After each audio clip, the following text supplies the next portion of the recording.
ইউনিভার্সকে ধন্যবাদ জানাই এবং সবাইকে স্বাগত জানিয়ে আজকে রিডিংটা শুরু করছি। আপনার পার্টনার কি সত্যি প্রকাশ পেতে চলেছে? চলুন জেনে নেওয়া যায় কী সত্যি আপনার কাছ থেকে গোপন করে রেখেছে এতদিন। তা চলুন জেনে নেওয়া যাক। আপনারা সবসময় মন থেকে পজিটিভ থিঙ্কিং থাকবেন এবং নিজের খেয়াল রাখার চেষ্টা করবেন। আমার চ্যানেল নতুন হতে হলে অবশ্যই চ্যানেলটিকে সাবস্ক্রাইব করতে ভুলবেন না এবং পাশে থাকা বেল আইকন ক্লিক করবেন। যারা যারা ফেসবুক থেকে দেখছেন অবশ্যই পেজটিকে ফলো করতে ভুলবেন না, যার ফলে পরবর্তীতে ইউনিভার্সের মেসেজ আপনার কাছে সবার আগে পৌঁছাতে পারে। কেউ ভিডিওটা স্কিপ করবে না, ধৈর্য ধরে কষ্ট করে দেখুন। আশা করি এর থেকে আপনারা নিজেরাই উপকৃত হবেন। এটা টাইমলেস রিডিং, কারণ এটা জেনারেল রিডিং। ওকে, আপনার সিচুয়েশান যেই মুহূর্ত থেকে শুরু হতে চলেছে সেই ঠিক তার আগে এই ভিডিওটির মাধ্যমে ইউনিভার্স আপনাকে বার্তা পৌঁছে দেওয়ার চেষ্টা করেছে। এখানে জাত ধর্ম কোনো কিছুর গুরুত্ব দেয় না, শুধুমাত্র এনার্জি কানেক্টের মাধ্যমে রিডিংটা করা হয়ে থাকে। তাই নিশ্চিন্ত হয়ে কন্টিনিউ করতে থাকুন, ভিডিওটাকে দেখতে থাকুন। এটা পার্সোনাল রিডিং নয় যে 100% ম্যাচ হবে, এটা জেনারেল রিডিং। তাই যতটা ম্যাচ হবে ততটাই নেওয়ার চেষ্টা করুন, বাকিটা অন্যের জন্য ছেড়ে যাবেন। চলুন ইউনিভার্সকে ধন্যবাদ জানিয়ে শুরু করা যাক এবং আপনার পার্টনারের নামটি 3 থেকে 7 বার মনে মনে ভাবুন। ওকে, এবং ইউনিভার্সকে থ্যাঙ্কস জানাতে ভুলবেন না।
ওকে, আপনাকে কিছু সারপ্রাইজ দিতে চাইছে না, তাই জন্যই কিন্তু আপনার কাছ থেকে এতদিন গোপন করে রেখেছে। সে কোনো ক্ষেত্রে আপনার একটু উদাসীন হয়ে গেছে যে আপনি তার সারপ্রাইজটা আগেভাগেই জেনে নিয়ে যাবেন এবং তার সারপ্রাইজটা আর সারপ্রাইজ থাকবে না। সে আপনাকে কতটা ভালোবাসে সেটা প্রকাশ করতে চলেছে। সে খুব শীঘ্রই আপনার সামনে কিন্তু প্রকাশ করতে চলেছে আপনাকে কতটা ভালোবাসে। কিন্তু আপনি জানতে পেরেছেন আপনার এটা হচ্ছে যে যারা হচ্ছে যে এখন নিউ স্টার্ট করবে, নিউ রিলেশন শুরু করতে চাচ্ছে, যাদের ক্রাশ, সে ভাবনা চিন্তায় এখানে কিন্তু মানে তার কি সত্য সেটাই কিন্তু আপনি জানতে পেরে যাবেন। আপনি হতে চলছে নিউ রিলেশন স্টার্ট হতে চলেছে তাদের ক্ষেত্রে। তারা একে অপরের কিন্তু খুব ভালো বন্ধু। অবশ্যই আপনারা একে অপরের ভালো বন্ধু ছিলেন এবং আপনি মনে মনে তাকে ভালোবাসতেন, কিন্তু তার বিষয়টা জানতেন না এবং সে কিন্তু কিছুদিনের মধ্যেই আপনাকে তার মনের কথা বলতে চাইছে এবং খুব শীঘ্রই আপনাকে তার মনের কথা বলতে চাইছে। সে আপনাকে প্রচণ্ড ভালোবাসে, কিন্তু কোথাও না কোথাও সে ভয় পাচ্ছে যে আপনি হয়তো তার প্রপোজালটা না অ্যাকসেপ্ট করতে পারেন। আপনি হয়তো তার থেকে দূরে সরে যাবেন, হয়তো তাদের বন্ধুত্ব, এই যে বন্ধুত্বটা আছে আপনাদের একসাথে, সেইটাই কিন্তু নষ্ট হয়ে যেতে পারে।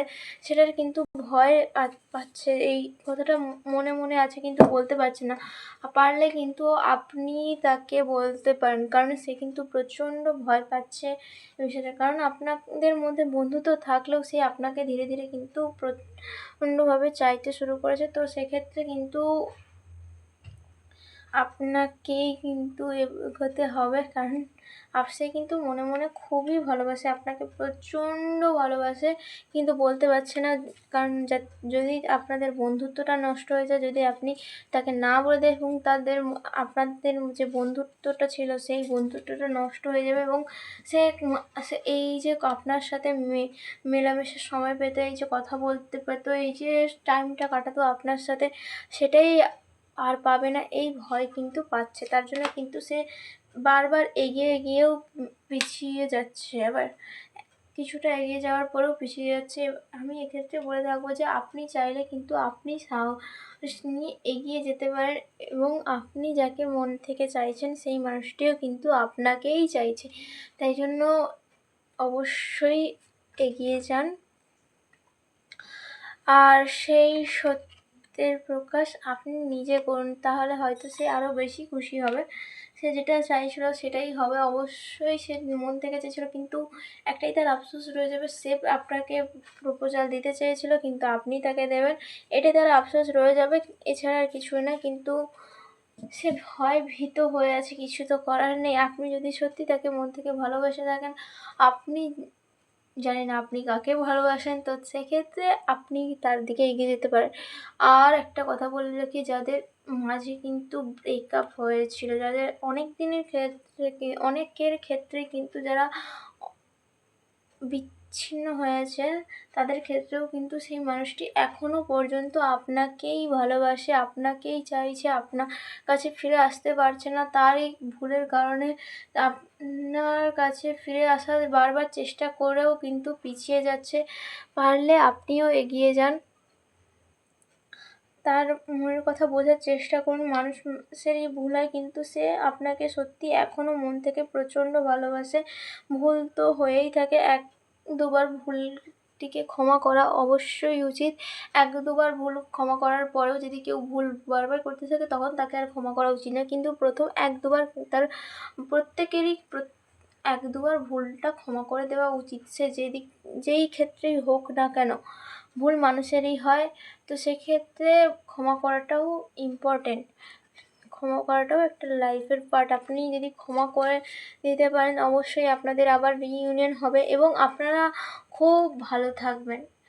কিন্তু তার ভুলের কারণে সে কিন্তু আপনার কাছে আসতে পারছে না, চাইলেও আসতে পারছে না। প্রচণ্ড ভয়ের মধ্যে আছেন, প্রচণ্ড কনফিউশনের মধ্যে আছে, আপনি কি করবেন, আপনি কি করতে পারেন সেই ভয়ে আছে। তাই জন্য যাদের ক্ষেত্রে নিউ স্টার্টিং হতে চলেছে, তাদের ক্ষেত্রে আমি বলে রাখি, আপনার পার্টনারকে আপনারা নিজের থেকেই প্রপোজাল দিন। আর যাদের ক্ষেত্রে রিইউনিয়ন হওয়ার চান্স আছে, যাদের ক্ষেত্রে নো কন্ট্যাক্ট সিচুয়েশানে আপনারা আছেন, অবশ্যই আপনারা চাইলে একবার যোগাযোগ করে একটু কথা বলার চেষ্টা করুন। তারপরে হয়তো সে আপনার সাথে কথা বলার পর কমফোর্টেবল ফিল করার পর আপনাকে বলবে যে সে আপনাকে এখনও কতটা চাইছে, কতটা ভালোবাসে এখনও পর্যন্ত। ওকে, আশা করি বুঝতে পারছেন কী করা উচিত আর কী করা উচিত নয়। যদি ভিডিওটা ভালো লাগে থাকে, অবশ্যই লাইক কমেন্ট শেয়ার করতে ভুলবেন না। যারা যারা আমার চ্যানেল নতুন আছেন, অবশ্যই চ্যানেলটি সাবস্ক্রাইব করবেন, তাকে বেল আইকন ক্লিক করবেন। যারা যারা ফেসবুক থেকে দেখছেন, অবশ্যই পেজটিকে ফলো করে রাখবেন। দেখা হচ্ছে নেক্সট ভিডিওতে। আজকের জন্য একটু টাটা, বাই বাই।